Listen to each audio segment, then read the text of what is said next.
very loud, you know, so especially as a drummer, you want to start hitting things, and they sort of frown upon that, you know. So it looked great on telly, but it wasn't that great to do it, you know. It's nice to get a buzz out of it the first time you do it, because you can go home and, you know, we used to film it on a Wednesday night and be shown on Thursday.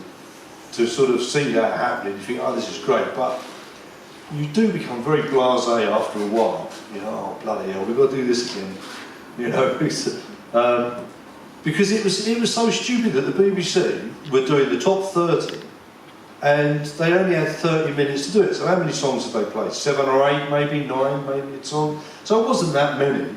So it was the national show for doing the top 30 was pretty poor. There wasn't much else on TV, and there should have been, really.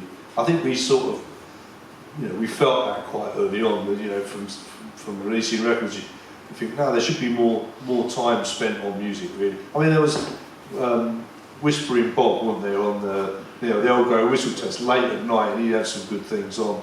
But it was a weird sort of divide, really, between the two shows. It's when you're making that drum kit, that first drum kit, and you're that age at school, and let's say you've been, you know, you're inheriting some of the sounds from your brothers that you talked about. But for you, forming up your own opinions about music, what kind of genre or bands were you into at that time, you know? I don't know, I mean, it's I suppose like anybody who's at that age, you just simply absorb everything.